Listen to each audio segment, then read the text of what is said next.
in America? What if? I'm Pastor C, and I'm asking a question. I've been kind of toying with the question since the completion of our four-part series, Crucial Conversations for Black Faith. And the last conversation, if you joined in, you will recall, asked, should Black Christians be active in politics, or talking about the interconnectedness of faith and politics from a Black perspective. But I've been wrestling with this question, excuse me, because I think it's a very intriguing question and it's a very important question. What if there was no struggle for peace and justice in America? What would America look like? And I have arrived at a couple of conclusions that I'll give very briefly here. Number one, I would suggest that America would not be America if there was no struggle for peace and justice, which was initiated by Africans in America. America would not be America. And the Bible is the proving ground, it is the source of how God views peace and justice. Micah 6 and 8 tells us, and it sets the standards. He has shown you, O mortal, what is good. And what does the Lord require of you? To act justly and to love mercy and to walk humbly with your God. That verse sets the standard. And we know we can derive or arrive at a conclusion that America would not be America if there had been no struggle for peace and justice in America, because the Bible portrays the pursuit of peace and justice as consistent with God's character. In other words, as I always like to say, God is always on the side of peace and justice. And so we don't have to look far and few to answer that question, because I can draw my own conclusions. I can say, well, if Black people had not initiated the struggle for peace and justice in America, slavery would still exist, right? Or infant mortality rates would still be high. There would be no Black middle class. Lynching would still be something that is happening in our country if there had been no struggle for peace and justice. And you know what? Even further, the Black struggle for peace and justice in America is a precursor for women's rights, for gay rights, for immigration rights, for disability rights.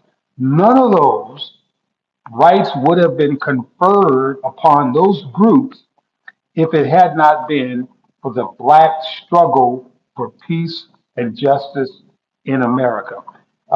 Without this struggle, many of the legal and social protections that we take for granted, such as the Voting Rights Act, you see what's happening right now in the South, how they are attempting to dilute Black voting power. The Voting Rights Act, the Civil Rights Act, protections against racial discrimination might not exist if there had been no struggle for peace and justice in America.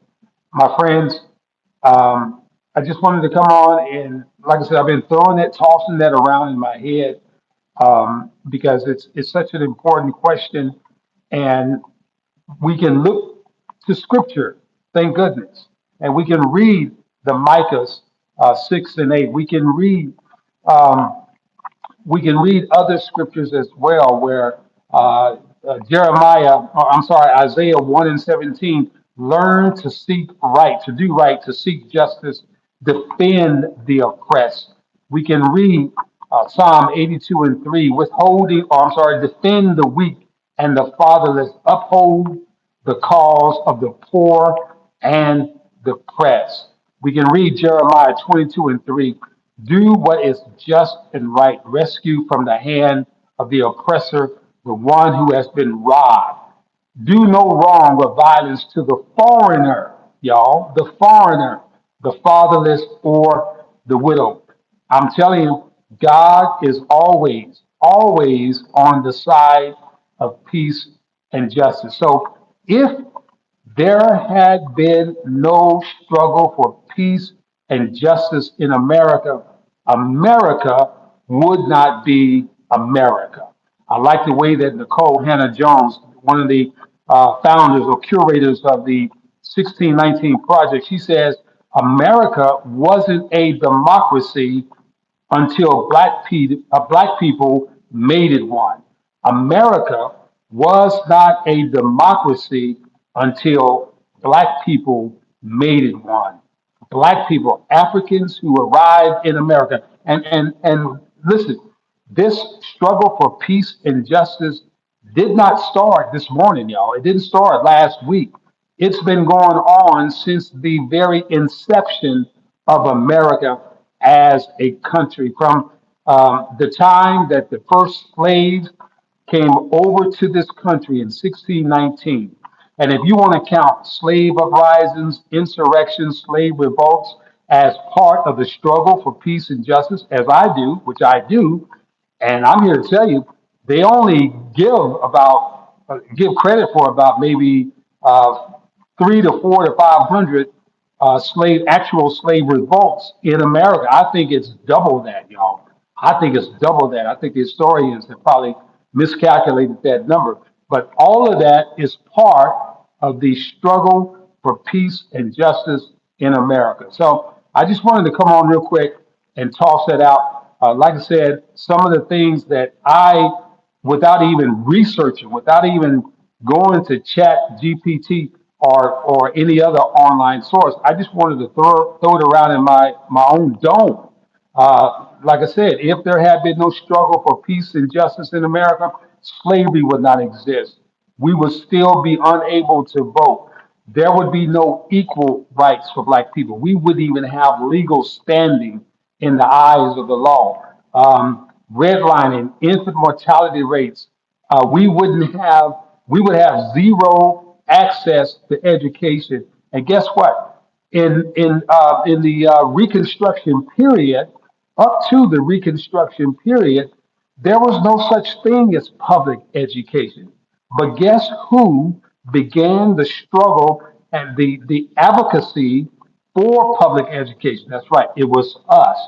And guess who was one of the benefactors of that struggle once education became a public good? Guess who was one of the largest benefactors of that? White children. Because leading up to Reconstruction, poor whites could not afford the private schools back in that day. So their kids were essentially going uneducated, y'all, uneducated until a group of blacks started the Equal Rights League back in the 1870s. And guess what? Public education became a reality after that. So because of our struggle, we made them better. We pulled them up, y'all. Look, this is history. All you got to do is read the history and you'll see what I'm saying. Other things, health disparities would be going unaddressed even to this day. Lynching would be still happening. We know that it's still happening in sporadic cases, y'all. But back in the day, after Reconstruction, lynching was like an everyday occurrence. Okay, so the armed forces would still be segregated, and it would be illegal for blacks to marry or to have an education. I don't know if I mentioned this one. There would be no black middle class today if there had not been a struggle for peace and justice initiated by black people. I'm serious. There would be no black middle class. And we know now that the powers that be, this administration is attempting to eliminate the black middle class all over again with the cuts in the federal jobs across the federal sector. that the Trump administration has initiated, intended as an assault on the black middle class. So again, there would be no women's rights. There would be no gay rights. There would be no immigration rights. There would be no disability rights. None of those groups would have rights as we see them now if there had been no struggle initiated by black people in America. So it's a intriguing and revealing question, and I like the fact that Nicole Hannah Jones. I like the way she put it. Again, America did not become a democracy until we, black people, made it one. So the struggle for peace and justice in America, as we approach the 250th year of America's birth, I don't know. Are we going backwards, y'all? Are we reversing everything? Here we are, almost 250 years old, and look at what's happening now. So we can't really take it for granted about what's happening, what has happened in this country, and what can potentially happen. Again, my conclusion is America would not be America if there had been no struggle for peace and justice in America. What do you think? What do you think? I see some comments on here. Let me know what you think. The list that I gave was from my dome. Let me know what you think. What would America be like? Put it in the comments section if there had been no struggle for peace and justice in America. Or you can hit me up on my email, info@pastor.com. I want to know. It's a serious question, y'all. I want to know because I think it's important that we get this conversation started and that we have a real conversation about what's really happening. Listen, thank you for joining in this short presentation. I'm looking forward to reading your responses. Once again, what would America look like if there was no such thing as a struggle for peace and justice? God bless you.